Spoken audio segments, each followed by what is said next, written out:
Hola amigos de Buenas Pintas, hoy es un día muy especial para los amantes de la cerveza artesanal en Panamá, porque está con nosotros nada más y nada menos que Brandon Jacobs. Brandon es el entrenador de todos los brewers en Stone Brewing Co, considerada la número 1 microcervecería de todos los tiempos por entidades expertas en lo que es cerveza artesanal.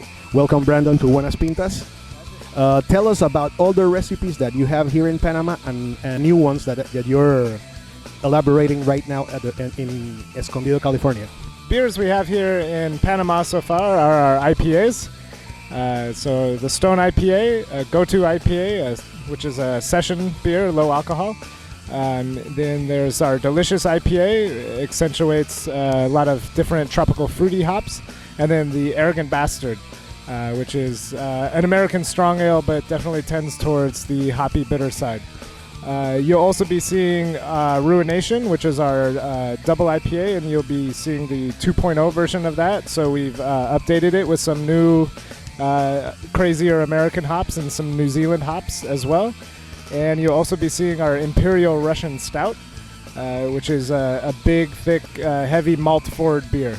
We've done a lot of specialty beers over the years, a lot of different crazy things, and so we're trying to bring all of those back. Different Belgian styles, different stouts, oatmeal bitter chocolate stout that we just put out is phenomenal.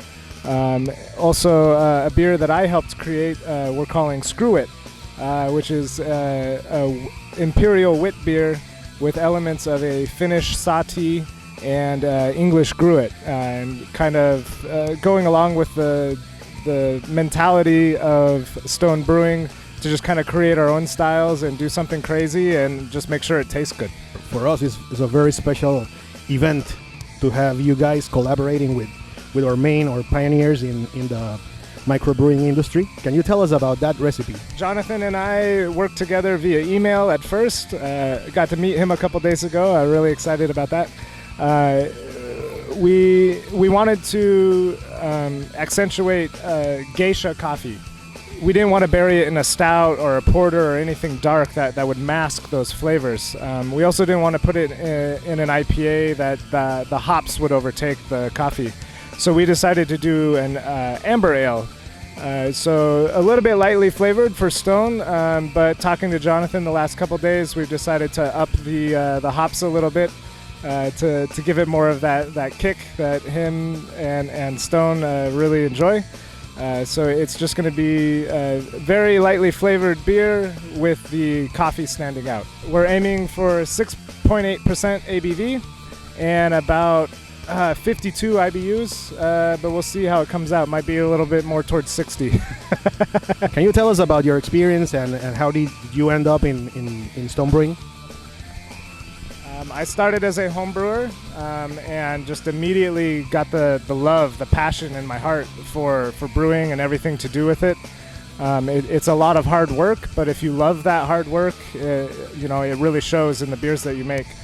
I did interning at a lot of different breweries, McDuff's, Laughing Dog up in North Idaho, and then decided that I wanted to become a professional at it. So I got my degree in chemistry. And then went to the University of California at Davis Master Brewers Program, which is a very prestigious program in the United States. From there, I got my first job in the industry at North Coast Brewing, but I was brewing the overnight shift and I was tired. So, so I ended up at Oakshire Brewing in Eugene, Oregon. Very, very great brewery, but very small. So when the opportunity for Stone came up, I jumped at the chance. They hired me in as a brewing supervisor, so I oversaw everything that was happening on the brewing floor, and recently got the promotion to the brewery training manager position. We're very pleased in Buenas Pintas to have you here, and hope you have a great time in Panama. Cheers!